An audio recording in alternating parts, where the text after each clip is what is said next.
Halo, perkenalkan, nama saya Marianto. Saya guru BK dari SMA Negeri 1 Marangkayu. Kali ini saya akan membahas tentang kesehatan mental. Tujuan materi ini agar peserta didik dapat memahami pengertian kesehatan mental, tanda-tanda gangguan mental, mengetahui contoh gangguan mental, dan dapat memahami upaya yang dapat dilakukan untuk menjaga kesehatan mental. Kenapa ya? 1 bulan ini kok hidupku makin gak semangat? Ngapa-ngapain rasanya males, badan kayak capek banget, padahal gak ngapa-ngapain. Pengennya tiduran mulu di kamar. Bingung banget mauku ini sebenarnya apa ya? Nah, adakah di antara kalian yang lagi di fase tersebut? Apa sih yang sebenarnya terjadi? Wajar nggak kalau itu terjadi pada diri kalian?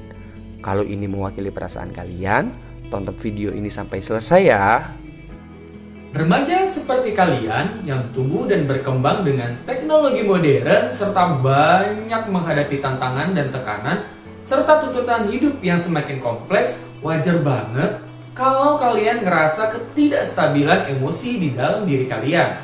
Tapi ingat, akan menjadi problem jika permasalahan tersebut tidak segera direspon dengan tepat, apalagi dibiarkan berlarut-larut sehingga mengganggu aktivitas harian dan juga hubungan sosial kalian dan pada akhirnya berdampak pada kesehatan mental. Jika kesehatan mental terganggu, maka timbul gangguan atau penyakit mental. Apa yang terjadi jika mental kalian terganggu? Gangguan mental dapat mengubah cara seseorang dalam menangani stres, berhubungan dengan orang lain, membuat pilihan dan memicu hasrat untuk menyakiti diri sendiri. Nah, ngeri nggak tuh? Secara teori, kesehatan mental adalah kondisi kesejahteraan emosional, psikologis, dan sosial individu. Ini mencakup kemampuan seseorang untuk mengelola stres, menjalin hubungan yang sehat, beradaptasi dengan perubahan kehidupan, serta merasakan, memahami, dan mengatasi emosi. Menurut hasil survei Indonesia National Independent Mental Health Survey tahun 2022, terdapat 34,8 atau 1 dari 3 remaja Indonesia mengalami masalah kesehatan mental. Wow, banyak juga ya. Terus apa tandanya jika kesehatan mental kita sedang terganggu? Gejala umum gangguan kesehatan mental adalah ketakutan atau kekhawatiran yang berlebihan, perasaan bersalah yang menghantui, perubahan mood atau suasana hati yang drastis, menarik diri dari teman dan lingkungan sosial, kelelahan yang signifikan, sampai energi menurun dan juga mengalami masalah tidur. Apakah kalian merasakan salah satunya? Nah, berikut ada 6 gangguan mental yang sering terjadi pada remaja. Apakah itu? Yang pertama, gangguan makan. Antara lain seperti anoreksia nervosa, bulimia, maupun binge eating disorder. Anoreksia dan bulimia biasanya dipicu oleh ketakutan remaja terhadap kenaikan berat badan karena dapat menyebabkan mereka menjadi tidak percaya diri dan terobsesi memiliki tubuh yang kurus walaupun mungkin mereka sudah memiliki berat badan yang sangat rendah. Sedangkan pada binge eating disorder, mereka justru makan terlalu banyak dan memiliki kesulitan untuk menghentikannya. Biasanya kondisi ini disebabkan oleh stres. Yang kedua, gangguan perilaku. Di antaranya ADHD atau hiperaktif, susah untuk fokus, dan learning disorder atau gangguan belajar. Yang ketiga, psikosis. Gangguan psikosis yaitu kondisi ketika remaja tidak mampu membedakan antara realita dan imajinasi. Gangguan psikosis ditandai dengan adanya halusinasi dan waham atau delusi. Halusinasi ditandai dengan gejala di mana pengidapnya sering merasa melihat, mencium, dan mendengar hal yang sebenarnya tidak ada. Sementara itu, delusi ditandai dengan gejala di mana pengidapnya mempunyai keyakinan yang kuat terhadap sesuatu yang tidak nyata. Gangguan psikosis dapat berkembang menjadi skizofrenia. Yang keempat, gangguan emosi. Gangguan emosional adalah gangguan kesehatan mental pada remaja yang paling sering ditemukan. Kondisi ini dapat berupa gangguan cemas, depresi, dan fobia spesifik atau rasa takut berlebihan terhadap hal-hal atau objek tertentu. Yang kelima, perilaku berisiko tinggi. Apabila anak remaja berani melakukan hal-hal yang berbahaya dan berisiko tinggi tanpa memikirkan tentang konsekuensi dari tindakan tersebut, kondisi ini perlu diwaspadai sebagai gangguan kesehatan mental. Beberapa tindakan yang dianggap berbahaya dan berisiko tinggi adalah penyalahgunaan narkoba, seks bebas, mengonsumsi alkohol, dan lain-lain. Yang keenam, menyakiti diri sendiri.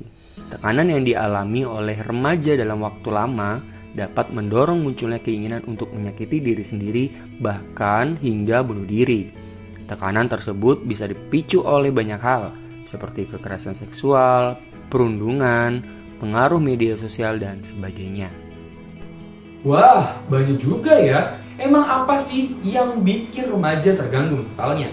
Ada beberapa faktor utama, antara lain genetik, pengalaman traumatik, stres, tekanan hidup, isolasi sosial, ketidaksetaraan sosial ekonomi, dan tekanan dengan target perkembangan yang harus dicapai seusianya.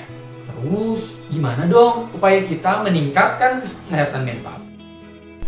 Ada beberapa solusi yang bisa kalian coba, antara lain terapi psikologis atau bisa datangi layanan terdekat seperti guru BK di sekolah, meditasi atau ibadah untuk mendekatkan diri kepada Tuhan.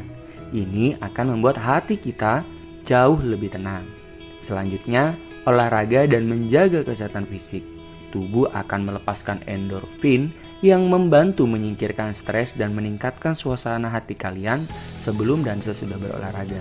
Itulah sebabnya, olahraga adalah cara menangkal stres, kecemasan, dan depresi yang paling ampuh. Mens sana in corpore sano. Di dalam tubuh yang sehat, terdapat jiwa yang kuat. Yang tidak kalah pentingnya, yaitu mengatur asupan dan pola makan. Makanan yang sehat dapat juga menjaga kesehatan mental karena otak akan mencerna asupan yang baik. Serta buah-buahan yang bernutrisi akan memberikan sel tubuh yang dibutuhkan. Dengan itu akan membuat fungsi otak tetap sehat dan menjaga mood pada pikiran. Selanjutnya, menghindari kebiasaan buruk, misalnya main game, online tak kenal waktu, scroll TikTok seharian, sehingga mengganggu produktivitas harian kalian. Selanjutnya, memperkuat dukungan sosial. Setiap orang akan mempunyai seseorang yang spesial dalam hidupnya, baik itu kekasih, teman, maupun keluarga. Dengan tetap menjaga hubungan yang baik dengan mereka dan menjaga komunikasi akan menciptakan lingkungan yang baik dengan energi yang positif pada diri kita. Dan mulai menjauhi orang-orang yang menimbulkan energi negatif pada diri kita. Selanjutnya, tidur yang cukup. Banyak penelitian menunjukkan bahwa kurang tidur memiliki efek negatif yang signifikan pada suasana hati. Coba tidur pada waktu yang teratur setiap hari, hindari bermain gadget sebelum waktu tidur, dan batasi minuman berkafein di siang hari. Selanjutnya, mengembangkan keterampilan. Coba deh, temukan hobimu dan terus tingkatkan secara rutin. Selain kalian lebih berasa produktif, tapi juga akan meningkatkan rasa percaya diri kalian. Yang terakhir, berpikir positif. Penelitian menunjukkan bahwa cara kamu berpikir tentang diri sendiri dapat memiliki efek yang kuat pada kejiwaan kamu. Ketika kita memandang diri kita dan hidup kita secara negatif, maka kita juga merasakan efek negatifnya. Sebaliknya, jika membiasakan diri menggunakan kata-kata yang membuat lebih positif, maka hal ini membuat kamu lebih optimis. Jadi, dari sekarang, coba deh untuk mempraktekkan cara-cara sederhana yang telah disampaikan tadi. Kamu hanya perlu menerapkannya secara bertahap dan penuh ketelatenan supaya mendapatkan manfaat jangka panjang.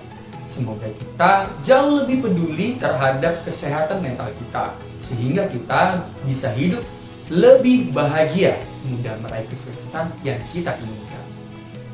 Hari Selasa menjaga portal pakai tenaga. Mari kita jaga kesehatan mental agar hidup kita jauh lebih bahagia. Jika konten ini bermanfaat, silakan sebarkan ke banyak orang yang kalian cintai. Sampai jumpa.